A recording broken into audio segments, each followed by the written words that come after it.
century, or even that there are new young players of a variety of styles developing apace. Over the last 20 years, articles in the New York Times and Newsweek expressed astonishment on discovering that jazz musicians exist who are in their teens or early 20s. Similarly, when the sales manager of one of the nation's leading record chain stores was asked why classical and jazz records were being displayed together in the same section of his stores, he answered that classical music is music played by old white men and jazz is music played by old black men. But jazz did not stop developing in the 1950s. In fact, the music that followed was extraordinarily original and varied. By 1959, it was evident that there was a permanent shift in the air.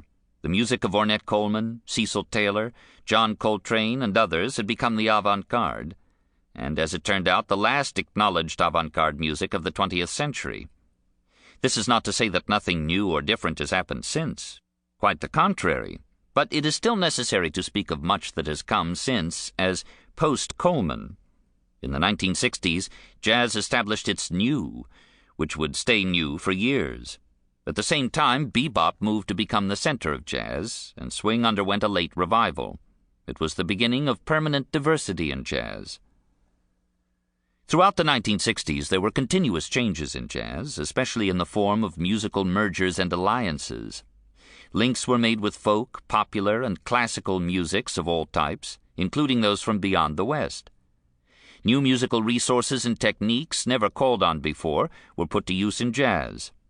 And the musicians in parts of Europe, Africa, Japan, and Latin America saw in these American musical developments new possibilities for using their own native resources as the basis of a distinctive jazz or improvised music. Right on the heels of this artistic fomentation, many jazz musicians of various persuasions began an intense re-evaluation of the works of their predecessors. Avant-gardists like Muhal Richard Abrams and neo-traditionalists like Wynton Marsalis became proselytizers for access to the treasures of earlier jazz. It was a reminder that great periods of artistic achievement are often followed by great periods of criticism.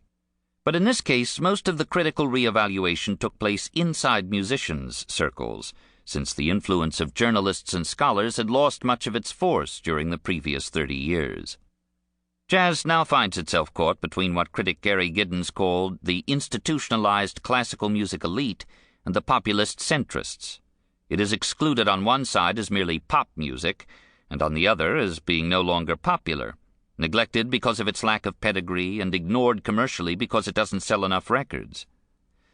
Despite the expansion of leisure and arts activities in recent years, radical shifts in taste and changes in the allocation and distribution of cultural resources have severely limited Americans' access to jazz. Jazz in nightclubs is now a rarity in any but a few of the nation's largest cities, and in any case, many of the new musical forms and styles are unsuitable for clubs, as they are, strictly speaking, no longer entertainment. Radio stations that play jazz are similarly confined to the biggest cities and some college towns, and television is virtually closed to the music. It is quite possible to grow up in America now without ever having heard a musician play jazz.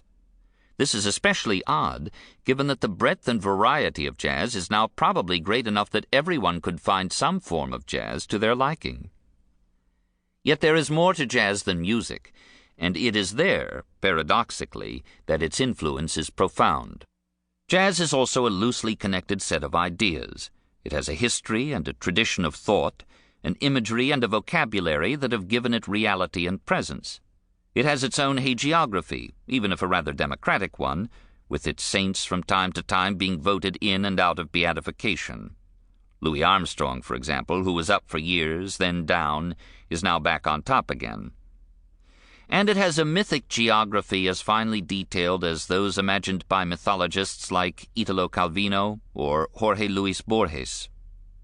Just at the moment when classical music began to abandon programmatic composition under the influence of neoclassicism, jazz arrived, sprinkling its titles and lyrics with the street names, railroads, junctions, rivers, deltas, coasts, and cities that make up Jazz America. Soon whole countries and even continents also surfaced in this music through borrowed and imagined melodies and rhythms.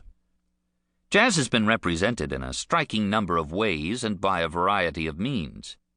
Jazz, as we might now call this larger area of discussion, has outgrown